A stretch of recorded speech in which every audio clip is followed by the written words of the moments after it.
All right. Today I'm going to tell you a little bit about constraints. And I think this is a really nice segue from where Jack left off, because Jack said one of the powers of Rosetta is really kind of the incorporation of all these people that do experiments and all these people that do computer science, and constraints are kind of the infrastructure that Rosetta has for incorporating those experimental data into Rosetta and making them play nicely together. And so, broadly speaking, constraints are used for scoring some property of the pose that is not being evaluated by the default score function that you're using. And so, by property, I usually am referring to some sort of conformational property, but not necessarily. It could also be something chemical, like the residue type, let's say. So there's residue type constraints that can constrain the different residue types you want to favor at a particular position. And so why do you want to care about constraints? They're really, really useful. They're really flexible. As I mentioned, you can use them to incorporate experimental data into simulations. And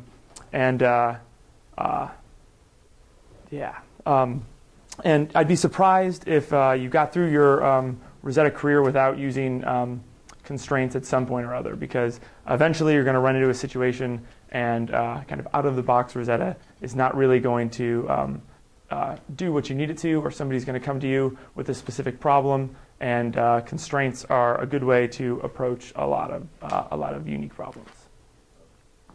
Yeah. Are these constraints in the sense of removing degrees of freedom from the system, or? No. Okay, because that's the traditional, right? Constraint. So you can think of constraining the system by removing degrees of freedom. There is a degree of freedom to constraint, but I don't think that it's fully implemented, and I could be. I think what I was asking about is the difference between, say, the constraints that you use in a linear optimization problem like the drawing multipliers, where when you ask for an optimization solution, you would say constrain it to exist on some line. And what we have is restraints. Yeah. And we call them constraints. And we haven't stopped calling them constraints, but maybe we should. Where we basically put another term in the score function so that the score function can walk away from the minima at the constraint, but maybe it shouldn't. So these are really the restraints. These are restraints, yeah. Okay. And as Andrew mentioned, they add some potential to the score function that captures something that's not there by default. And so just breaking down constraints into two components, you have a constraint type, and this is kind of what you're actually constraining, and it's an implementation of core scoring constraints constraint. And then you have your constraint function, which kind of defines how you want to constrain it, the potential that you're going to use to constrain whatever you're constraining. And so this is usually an implementation of core scoring constraints func. And we'll go into both of those classes in a little bit more detail. So I just want to run through some of the most common constraint types really quick. So you have constraints that are angle constraints, which do what you might think. They constrain an angle between three atoms. Dihedral constraints do the same thing for four atoms and a dihedral angle. You have atom pair constraints, which constrain the distance between two atoms. And then these are all what I would consider kind of conformational constraints, but you can also constrain residue types, so you can favor a particular residue type at a particular position. And so you could do something like favor the native amino acid at a given position with the residue type constraint. Right, so constraint functions, as I mentioned, this is kind of the potential that you're going to use for your new score term that constraint's going to add. And there's a lot of them. You can find some more functional forms and equations at the documentation for this. It's pretty good. What I'm showing here is just a really simple harmonic constraint. And you have kind of two parameters here. You have your x naught and your standard deviation. And so when you're making a new harmonic function or harmonic func, then these are the parameters that you're going to that you're going to tweak, and you're going to have to change those based on whatever system you're trying to constrain. We also have circular harmonic constraints, which don't have issues with discontinuities at the at like 180 and minus 180. So they're used for constraining angles. And then there's bounded constraints, which are kind of constant constraints within a certain range. So say you have some experimental data that says this atom and this atom are within some distance of one another, but it's not any more specific than that. You could use a bounded constraint. So there's a penalty if you're outside that distance, but if you're in that distance, it's a linear. Yeah. So, what was that? Flat bottom harmonic constraint, is that implemented? Flat bottom harmonic constraint is, I believe, if I remember correctly, bounded constraints are much like flat bottom. I think they are harmonic outside of the bounds. Right. Mm-hmm. I think bounded I can't remember. harmonic in a certain region, and then instead of like getting steeper and steeper as you go outside of that region, it just linearizes like the edge. Oh, is that okay? I think that may be how The bounded constraints? Yeah. So there is a flat bottom. It's flat bottom harmonic, right? Okay, gotcha. Sorry about that. As I mentioned, you can find a lot of them here, and those the formulas for each of them are going to be described. There's a lot, and they're really easy to add, as we'll see.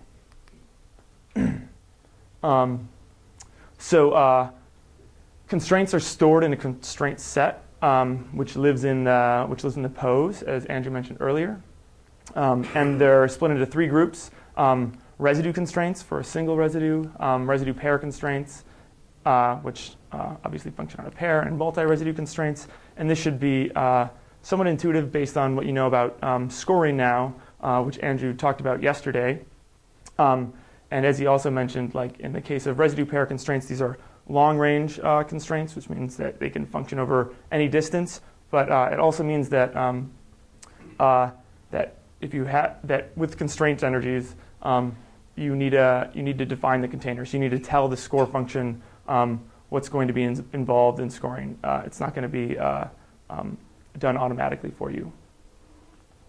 But a lot of this is handled already for the types of constraints that you'll use out of the box.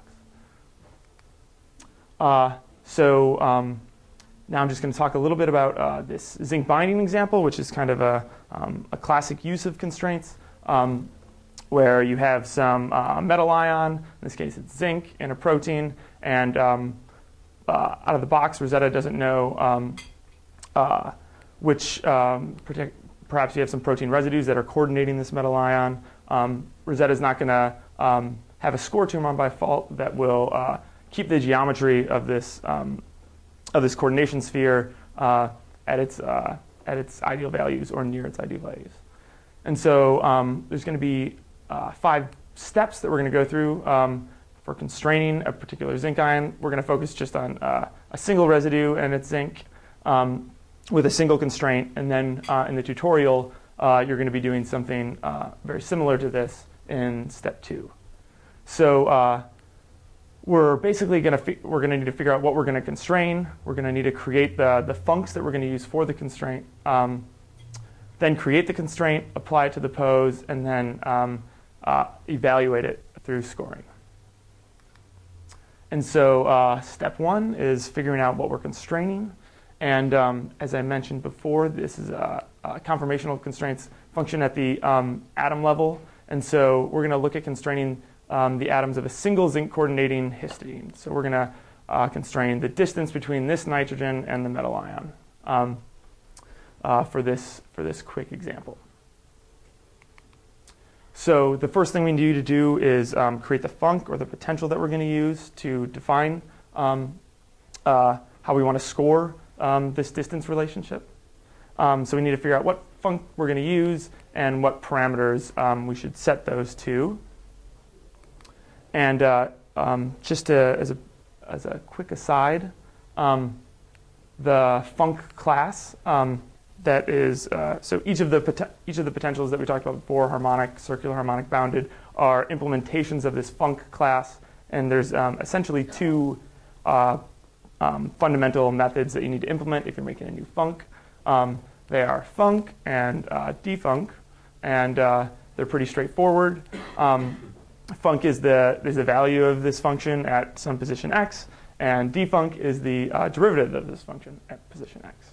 And so those are pretty intuitive, and it makes it pretty simple to add a new func if you have some equation that you want to represent. And so the harmonic func example is really simple. As I showed before, this is the functional form, and you have your func class, which simply calculates what that's going to be at some position x, and then harmonic or defunc is just the derivative of this function at some position x.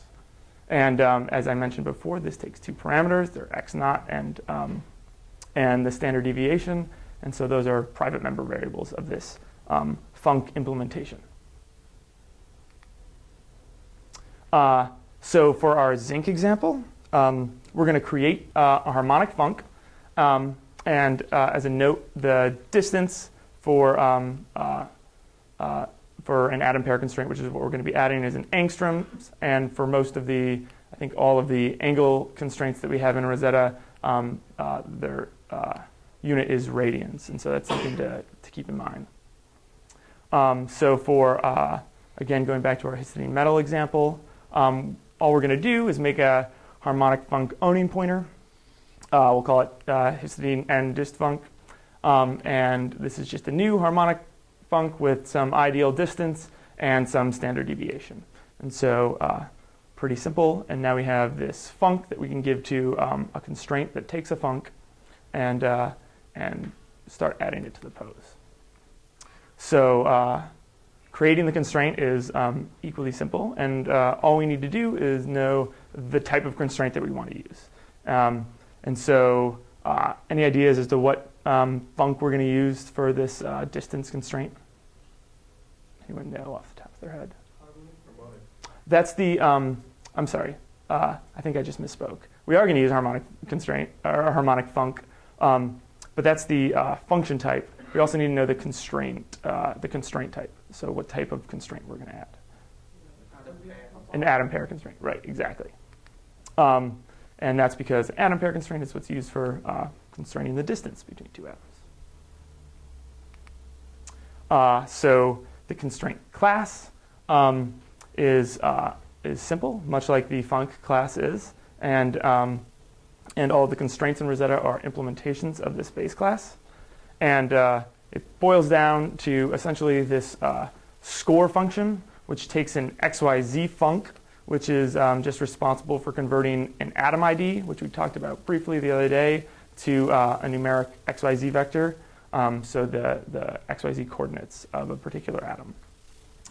And so the scoring method takes this XYZ func,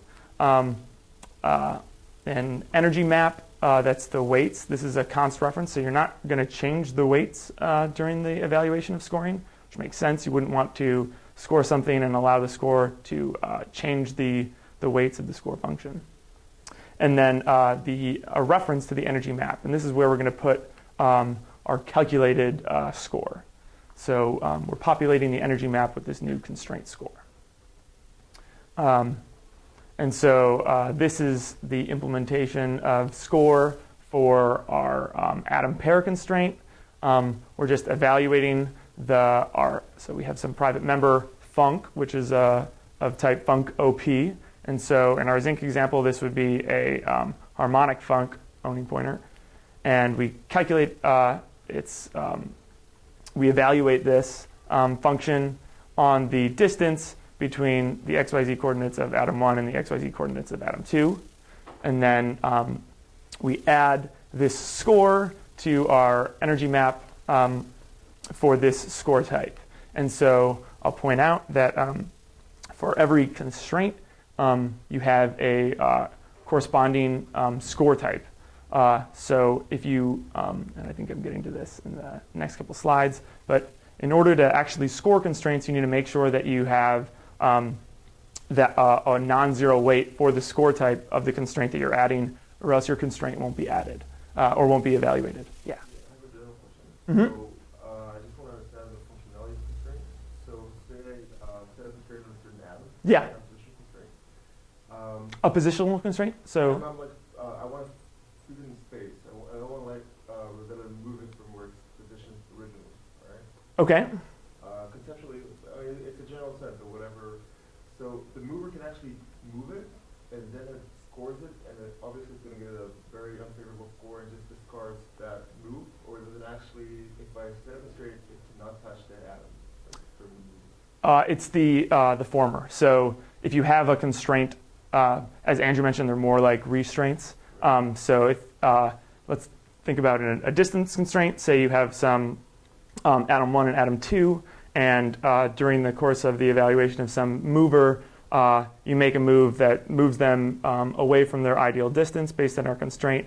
What will happen is that it'll score poorly, and you would hope that given its weight relative to the rest of the score terms that you have, that is enough to push it back to its more ideal. So, but isn't there a way to, so basically we're not trimming the trajectory, so you can still move that atom, but is there a way to avoid doing that move altogether? So I think what you're referring to is removing degrees of freedom entirely. Yeah.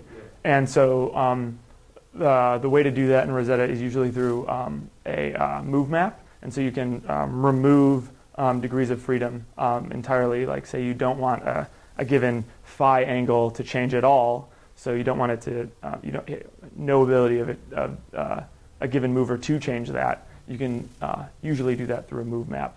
But the caveats to that are you need to make sure that your mover respects a move map, which is not always the case. So it's kind of it depends on your situation.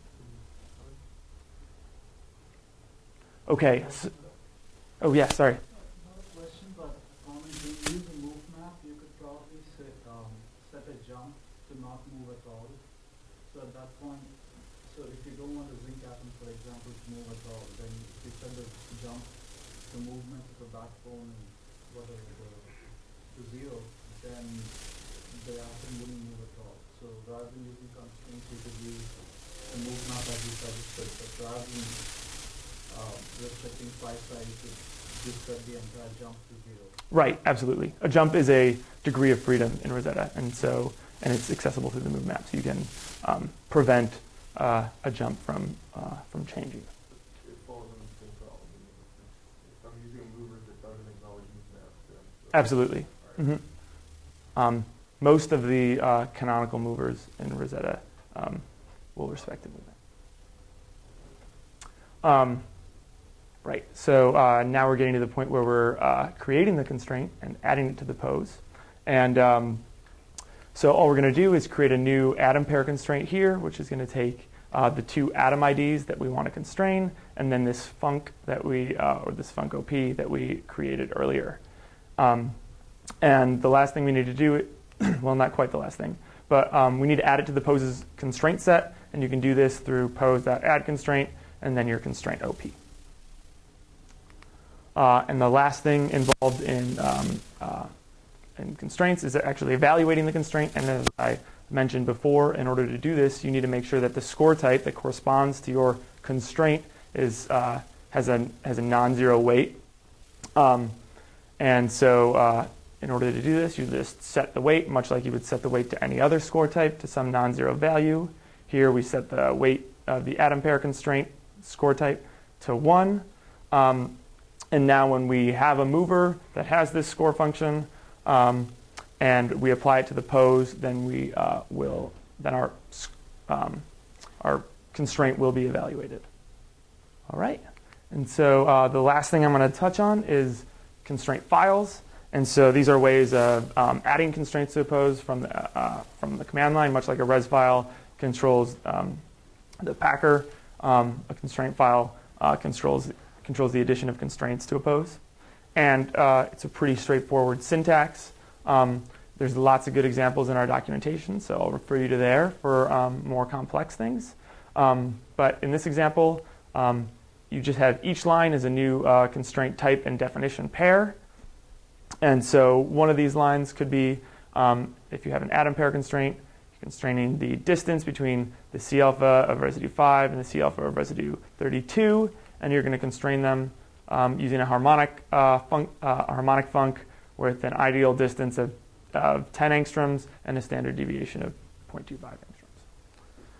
And I think that's all I'm going to talk about today. So there's a tutorial, and in the tutorial you're going to be adding constraints to a pose, adding different kinds of constraints, and then you're going to make your mover able to read constraints files and add your constraints that way.